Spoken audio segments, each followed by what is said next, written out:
और चलिए रुक कर लेते हैं। इस बीच एक और बड़ी खबर सामने आ रही है। जयपुर से 2 विदेशी पर्यटकों के गायब होने से हड़कंप मचा है। क्रोएशिया के 27 पर्यटकों का दल गया था गलता जी। ये दल पहुंचा हुआ था, जहां से बताया जा रहा है कि 2 पर्यटक गायब हो गए हैं। पर्यटकों के दल ने क्षेत्र की पहाड़ियों पर ट्रैकिंग भी की थी।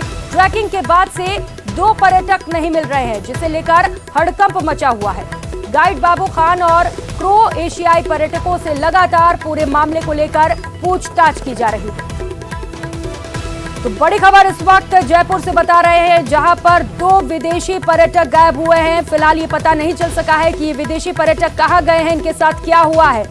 इसे लेकर लगातार पूरे इलाके में हड़कंप मचा हुआ है। लगातार पूछताछ भी की जा रही है। बताया जा रहा है कि ये सभी ट्रैकिंग के लिए गए थे। एक दल यहां पर पहुंचा हुआ था। इसमें 27 लोग मौजूद थे और जिनमें से 2 लोग गायब हो गए हैं। महिमा सहयोगी हमारे साथ जुड़ चुकी है ज्यादा जानकारी के साथ। महिमा, क्या हुआ वहां पर, कहां गए ये 2 विदेशी, कुछ पता चल पाया है, क्या कुछ अपडेट है? जी प्रियंका, देखिए अब मिल चुके हैं विदेशी पर्यटक। 2 विदेशी पर्यटक गायब हुए थे। आज शाम को क्रोएशिया 27 पर्यटकों का दल गलता जी की भ्रमण पर गया था और क्रोएशिया से आए पर्यटकों ने जो है पहाड़ियों पर ट्रेकिंग भी की थी और वहां पे लेपर्ड का मूवमेंट भी था। तो ऐसे में घबराहट ज्यादा हो गई थी कि कहाँ 2 पर्यटक चले गए हैं।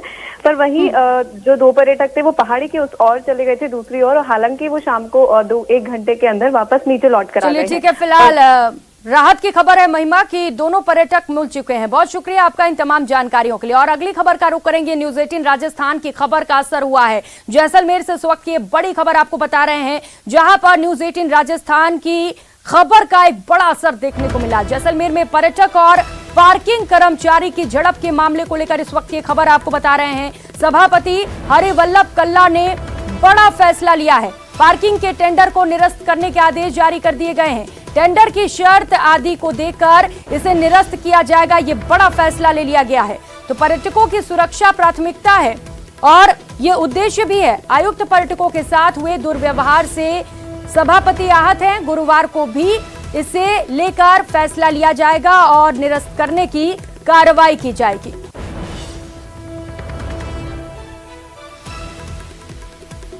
तो न्यूज़ 18 राजस्थान ने इस खबर को प्रमुखता से दिखाया था और अब इस खबर का बड़ा असर देखने को मिला है।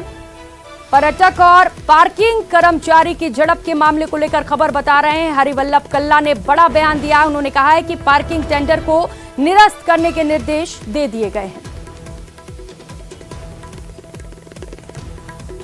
और रुक लेते हैं अगली खबर का। पिछली बीजेपी सरकार ने राजधानी जयपुर के अमानी शाह नाले को सुंदर द्रव्यवती नदी में तब्दील करने की योजना बनाई थी, लेकिन सरकार बदलने के साथ ही 1800 करोड़ रुपए का प्रोजेक्ट ठंडे बस्ते में चला गया है। हालात ये हैं कि नदी फिर से दुर्गंध वाले नाले में तब्दील हो चुकी है। बताया जा रहा है कि प्रोजेक्ट को बनाने और देखरेख करने वाली कंपनी ने हाथ खींच लिए हैं। 4 साल का वक्त गुजरने के बाद भी न जेडीए ने कंपनी को नोटिस दिया और न ही कोई जुर्माना लगाया गया, जिसके चलते राजधानी का सौंदर्यीकरण का प्रोजेक्ट रुक गया है। कचरा प्रोजेक्ट बनकर ये महज रह गया है।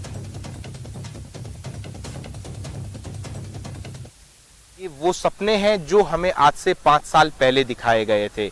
ये वही द्रव्यवती नदी है जो कभी अमानिशा नाला हुआ करती थी और शायद इससे काफी साफ हुआ करती थी। 1800 करोड़ रुपए खर्च करने के बावजूद द्रव्यवती नदी की ये स्थिति है। जब सपने दिखाए गए थे तो शायद लोगों को उम्मीद थी कि एक अच्छा हमें वॉकिंग ट्रैक मिलेगा, साइकिल ट्रैक मिलेगा। इस द्रव्यवती रिवर फ्रंट के दोनों ओर हमें गार्डन मिलेंगे, लेकिन आज ये स्थिति आप देख रहे हैं। जो द्रव्यवती नदी है वो नरक से भी कह सकते हैं कि उसकी स्थिति है, काफी गंदी हो चुकी है। आप हमारे जनप्रतिनिधि हैं, आप यहाँ के, क्या कुछ कहेंगे द्रव्यवती नदी की ऐसी स्थिति को लेकर? द्रव्यवती नदी जब उसका उद्घाटन हुआ था 2018 में, तब मैं ही मौजूदा वार्ड 41 का पार्षद था। तब जब इसका उद्घाटन हुआ था, जब लोगों को जयपुर शहर में बीचों बीच एक बड़ा नाला निकलता था, कई घटनाएं घटती थी और बीमारियों को आमंत्रण होता था। उसके बावजूद मौजूदा सरकार ने द्रव्यवती नदी प्रोजेक्ट एक बढ़िया रूप में तैयार किया, जो अच्छे रूप में इसको बना के, और जब इसका उद्घाटन हुआ, जब इसमें नावें भी चल रही थी, लोग बाग यहाँ से लगातार साइकिलिंग भी कर रहे थे और पैदल भी घूम रहे थे। और फिलहाल यहाँ रुकेंगे एक छोटे से ब्रेक के लिए, लेकिन ब्रेक के उस पार भी खबरों का सिलसिला जारी है। आप देखते रहिए न्यूज़ 18 राजस्थान।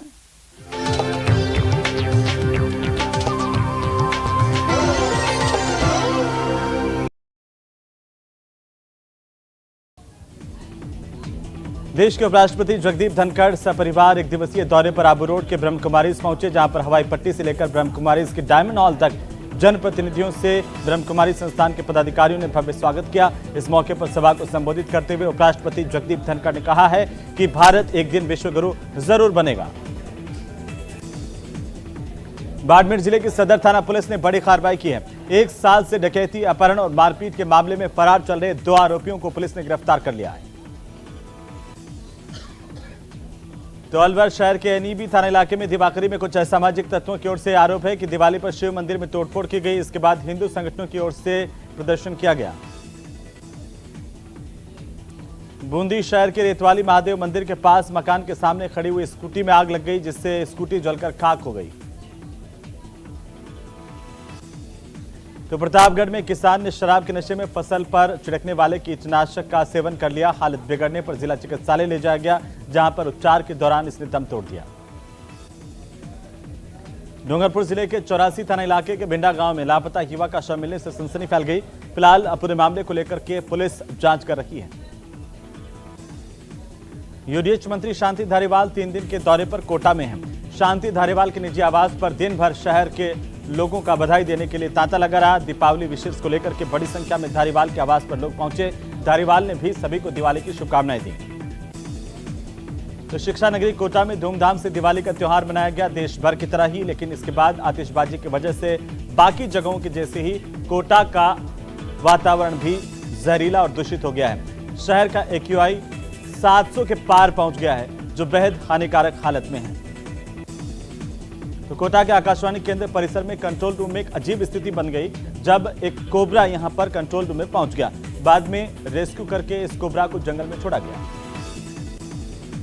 तो दौसा जिले के महुआ थाना इलाके के सालिमपुर गांव में जमीनी विवाद को लेकर के 2 पक्ष आपस में भिड़ गए। ये विवाद इतना बढ़ा कि झगड़े ने खूनी संघर्ष का रूप ले लिया। अलवर जिले के गोठड़ी गांव में सवारी छोड़ने को लेकर के सवारियों ने चालक समेत उसके परिवार पर ही हमला बोल दिया। लाठियों फरसे से हमला किया गया, जिसमें 5 लोगों के घायल होने की जानकारी है। उधर अलवर जिले के लक्ष्मणगढ़ में एक युवक ने अज्ञात कारणों के चलते जहरीला पदार्थ खा लिया। परिजनों ने अचेत हालत में अस्पताल पहुंचाया, जहां पर इलाज के दौरान इसने दम तोड़ दिया। तो गंगानगर के केसरी सिंहपुर के उधम सिंह चौक पर बाइक सवार फायरिंग कर रहे थे। इसी दौरान इन युवकों से बचकर भाग रही कार टोले से भिड़ गई, जिससे सड़क हादसा हुआ। कार सवार 4 युवकों के घायल होने की जानकारी है, जिन्हें अस्पताल पहुंचाया गया। डूंगरपुर जिले के सदर थाना इलाके के सुरपुर गांव के पास में ट्रेन की चपेट में आने से कल एक युवक घायल हो गया था। आज उसकी मौत हो गई। बाद में पुलिस ने पोस्टमार्टम करवाकर शव सुपुर्द किया है। बीकानेर के श्री डूंगरगढ़ उपखंड में किसान के लिए दीपावली की रात कहर बनकर क्या आई। दरअसल आग लगने से किसान का घर परिवार सारा सामान जलकर खाक हो गया, जिसमें एक बकरी और घर का सामान जला है। श्री गंगानगर के सूरतगढ़ के वार्ड संख्या 35 में पटाखे चलाने की वजह से घर में बने छप्पर पोस्ट मकान में आग लगी।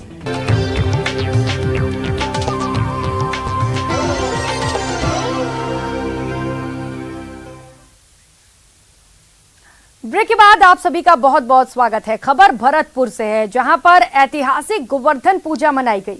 इस अवसर पर 108 फीट का विशाल गोवर्धन तैयार किया गया। इसे बनाने वालों का दावा है कि यह विश्व में अब तक की सबसे बड़ी गोवर्धन की विग्रह है। कार्यक्रम को यादगार बनाने के लिए यहां लेजर लाइट और साउंड शो का भी आयोजन किया गया। इसमें कैबिनेट मंत्री विश्वेंद्र सिंह और तकनीकी शिक्षा आयुर्वेद राज्य मंत्री डॉक्टर सुभाष गर्ग ने भी शिरकत की। यहां विधि विधान के साथ पूजा अर्चना की गई। इस गोवर्धन को लिम्का बुक ऑफ रिकॉर्ड में दर्ज कराने की योजना बनाई गई है।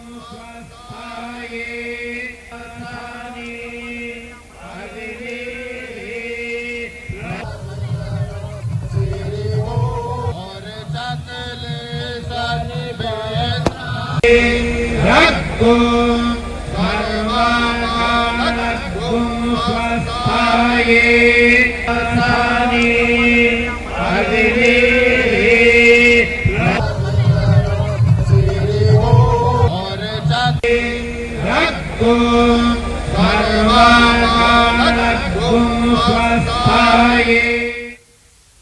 प्रदेश में गोवर्धन पर्व की धूम मची हुई है और ये पर्व धूमधाम से मनाया जा रहा है। आपको टीवी स्क्रीन पर अलग अलग तस्वीरें दिखा रहे हैं। 4 अलग अलग जिलों से ये तस्वीरें आपको दिखा रहे हैं जहां गोवर्धन पर्व पूरे हर्षोल्लास के साथ मनाया गया। पहली तस्वीर उदयपुर से है, दूसरी तस्वीर चित्तौड़गढ़ से आपको दिखा रहे हैं, तीसरी तस्वीर भरतपुर की है और चौथी और आखिरी तस्वीर जो आप देख रहे हैं वो जोधपुर की है। कोरोना के चलते 2 साल तक इस पर्व को लोग अच्छे से नहीं मना सके थे और यही वजह है कि आज जब लोगों को मौका मिला है तो लोगों ने उत्साह के साथ इस पर्व को मनाया और भगवान गोवर्धन की पूजा अर्चना की गई। और अब एक नजर पिंक सिटी टॉप 10 पर। मल्लिकार्जुन खड़गे की ताजपोशी पर भाजपा ने तंज कसा है। पार्टी के प्रदेशाध्यक्ष सतीश पूनिया ने कहा कि कांग्रेस में फैसलों की कमान गांधी परिवार के पास ही रहेगी। खड़गे रिमोट से चलने वाले अध्यक्ष साबित होंगे। उपनेता प्रतिपक्ष राजेंद्र राठौड़ का दावा है कि गहलोत सरकार वेंटिलेटर पर आखिरी सांस गिन रही है और ये सरकार कभी भी जा सकती है। भाजपा जनता के हित में हर जरूरी दरवाजा खटखटाएगी। राठौड़ ने कहा कि सरकार एक संवैधानिक व्यवस्था के नाम पर चल रही है। जैसे जैसे चुनाव नजदीक आएंगे सीएम अदृश्य हो जाएंगे। मंत्री विधायकों के इस्तीफे स्पीकर ज्यादा दिन तक लटका नहीं सकते। राजस्थान में दिवाली के बाद बढ़े प्रदूषण को लेकर अच्छी खबर सामने आई है। इस साल दिवाली के दूसरे दिन से ही प्रदूषण में तेजी से सुधार देखने को मिला है।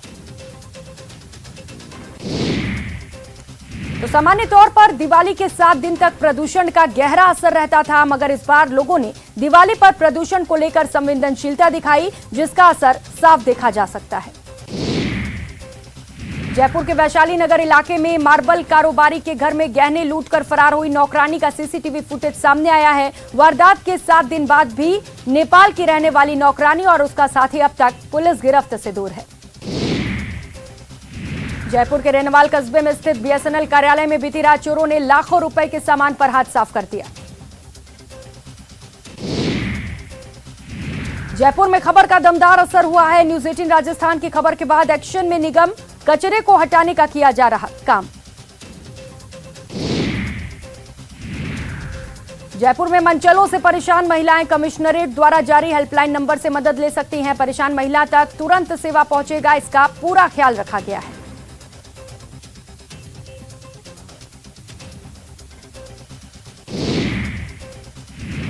इस बुलेटिन में फिलहाल इतना ही। आगे देखिए प्राइम डिबेट से होगी हेमंत के साथ। नमस्कार।